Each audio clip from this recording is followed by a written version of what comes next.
Kuna muda hizo posti zako hata hazina shida. Shida ni wewe jinsi unavyowasilisha hayo mawazo unapotaka kuuza bidhaa ulionayo.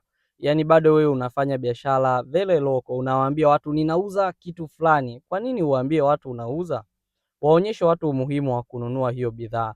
Na format hiyo ya kuwaonyesha watu bidhaa bila kuwaambia unaiuza inaitwa storytelling format. Yaani kwa mfano, mimi ninauza nguo za watoto. Kitu ninachoweza kufanya, ninawaonyesha kwa mfano watoto wawili. Mmoja ambaye amevaa nguo kutoka dukani kwako, labda unaitwa sijui nini kids wear. Na mwingine mtoto hajanunua nguo kutoka kwenu.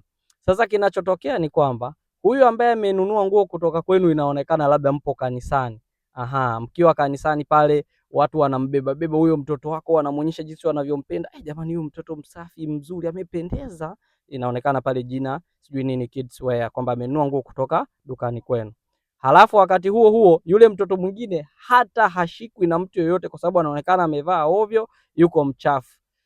Pale hauhitaji kumwambia mtu kwamba unauza nguo nzuri.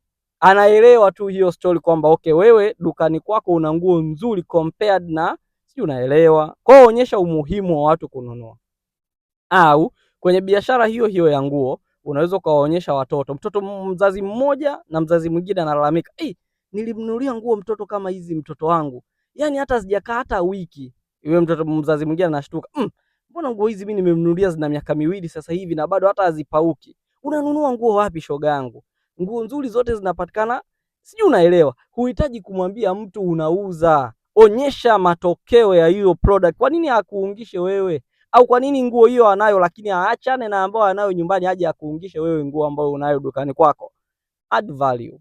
Tengenezeni storytelling format, mtafanikiwa. La sivyo biashara zitazidi kuwa ngumu hivyo hivyo. So mfumo wa kutangaza biashara umebadilika. Tumieni sana storytelling format.